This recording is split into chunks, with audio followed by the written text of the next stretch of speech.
Aloha. Applied animal nutrition. All right. So hopefully you got the announcement. Everybody say hi to Hermit Crab. Hopefully everybody got the announcement of these slides being on La Lima. So please find that. We'll talk about this probably through Tuesday, and then we'll meet for lab on Tuesday afternoon at 3:30. Great. So I'll divvy this up into a couple of videos, but this is material from Buddy Perry, who's a USDA RCS guy out here, great guy, did a lot of forage and grazing work, and so we'll talk about a number of the major forages that we have here, divvied up mainly by quality. So we'll start with low quality, go to medium, and then end with some of our higher producers. Great. Where's my clicker? Where's my clicker? It's right here. Great. All right. So some of our poor quality grasses, you know, I was really hoping to be able to get to a few places to be able to identify some of these grasses in the field or in a grazing setting, right? But unfortunately, that's not going to be the case. Although we do have a number of these at the farm, and I'll point out these as we go. So a number of our poor quality grasses, okay? We have our hilo grass, a generic, it's fairly generic, it's really fairly crummy, Paspalum conjugatum, our carpet grass, which same thing. Many times we see carpet grass a lot around campus. Okay, used to wet conditions, real low-lying grass, not a very large producer, crummy protein, etc. Fountain grass, Pesium, Cetaceum, we have over on the dry side, Kona side. Many of the landscapes in North Kona are dominated, actually, now by fountain grass. And it's a really terrible, really junk forage. We'll talk about it a little more. And broom sedge, which actually we have a good amount of at the school farm back in the cattle pasture area. Also, a tricky, bummer little grass. Okay, hilo grass, aka buffalo grass, not to be confused with buffle grass. There's actually a high producing grass over on the dry side as well, and leeward side as well. Palatability is poor. After mowing, this is a theme actually with a number of these poor quality grasses, okay, is after mowing, we mentioned throughout class a few times how we generally have a relationship, an inverse relationship between quantity and quality, okay, on grass regrowth. At a time when we're going to want to graze after another grazing event or a defoliation event, right, is when we're hitting that happy medium between quantity and quality, which is going down, right? As the grass grows, the quantity is growing up, right? Those small, new, young shoots are really chock full of nutrients, protein, etc., right? High concentration. And then as that grass is growing, it's adding a lot of anti-quality structural components, more lignin, hemicellulose, etc., right? Cellulose component is growing a great deal, and our quality goes down. But even with the best quality forage in the world, if we only have a tiny bit of it that can't meet our animals' intake, we're not going to see the performance boost from that. 6 to 15% crude protein in dry matter. That's not bad. But we're generally going to see that 15% really early on, and we're going to get quickly down to about 6 or so. Okay, if animals are on hilo grass, it's going to be pretty poor nutrition. Classes of animals that could do this, right, would be dry cows. Okay, bulls in the off season in a pinch if you really had to. Okay, and that kind of class of animal. We wouldn't want a gestating, especially would not want a lactating animal on any of this. Right? On the landscape scale, you can see helo times a lot of times because it has a yellowish tinge in the pasture. And at lower elevations, it'll take over pretty well if whatever other grass there was overgrazed. Okay, really overgrazing. Uh, One of the biggest problems with overgrazing, right, is that your persistence gets knocked down. Okay, um, in a vacuum, right, in a pot study, even a really close defoliation is going to let that grass come back eventually, right, to a pretty decent status. But the closer down, the farther down you graze, the longer lag time, right, before we reach back up a good canopy fullness, good heavy light interception by that grass, right? And then the more light interception gets, the quicker it grows and then gets back, right? So the lower we graze it, the longer period of time that all the neighboring little plants in the area. In Hawaii, we know a lot of our neighboring plants that are in an area are invasives, right? Or low quality forages, also things like broom sedge and heliograss. So it's yet another reason why we want to practice good grazing management, i.e. not graze more than 50% of the available forage and more like 40. Okay, so right here we have, you can see we have overgrazed Guinea and Pangola. This is mostly Pangola with a few clumps of Guinea in there, right? Being overrun, right, by this helo grass. Everywhere here, all around, okay? And so you can really tell that this was Guinea, wow, right? Really got hit pretty hard. And Pangola was the grass that was in between the Guinea clumps, right? And Pangola can have a rough time with some of these more aggressive, low quality grasses too. Carpet grass, we have this all over the place, right? We have it around campus center, the library even, right? It's okay palatability wise, but it's really poor nutrition and it's really poor quantity, okay?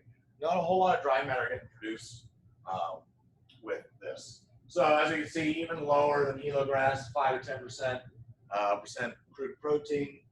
And we see it all the way up to about 5,000 feet in wet areas, i.e. helo. Great. And again, shade tolerant. That's why we see it under big monkey pod trees, etc., in wet areas, right? Arboretum, I believe, has a ton of carpet grass. Will almost always become dominant in overgrazed pastures from about 3 to 5,000 feet, which is generally where we'll be seeing kikuyu in moderately wet areas. Okay. Nice kikuyu grass stand here, and our lower crummier carpet grass this side. Fountain grass. Oh, what a bummer. What a bummer fountain grass is, right? Very poor palatability. If there's been some defoliation, and more so if there's been some new rains coupled with a recent defoliation, we won't have actually some material of this grass that can be fed on by animals. A lot of people, as I mentioned, dry side, Waimea, Kohala in the dry areas, North Kona mainly is where these are. Coming over Saddle, right? You see a ton of fountain. Waikiki Ranch, right, on the old Saddle Road, has a ton. So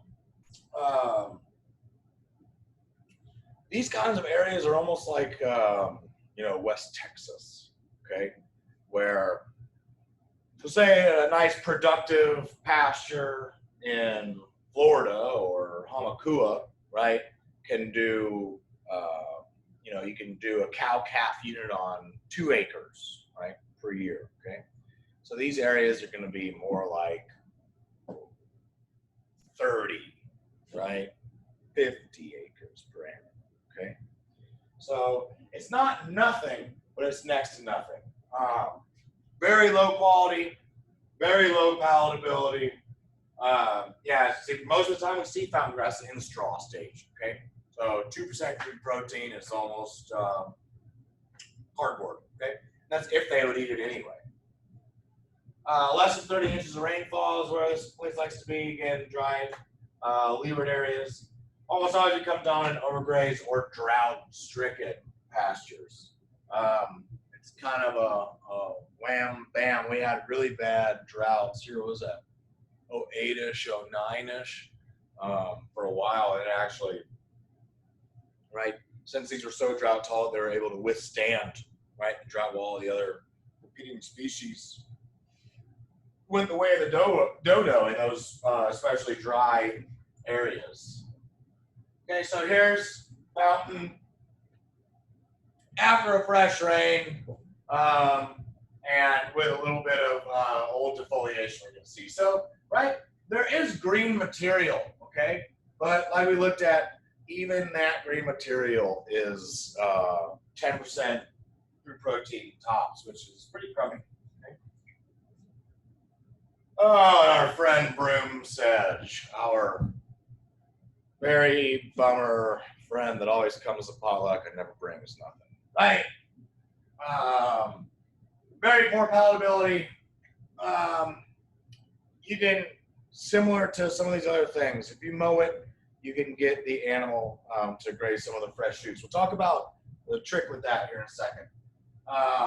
Very poor if animals are on it. 6% crude protein, even in the early stages, that's going down to about nothing by the time we get to where we're generally seeing it. Like this. 0 to 2,500 feet with over 30 inches of rainfall, i.e. helocide, right? And likes our acidic soils. Right, so I think that was a thing with a question with one of us about why they are at in the cattle pastures and how could we get the pH up or down to get them out, because we thought that they liked alkaline, or they liked alkaline soils. So that was flipped, right? So they like acid soils. The soils in the cattle areas are acidic, right? Have lower pH, and so actually a way to talk them out of there would be to raise the pH in those pastures via ag lime,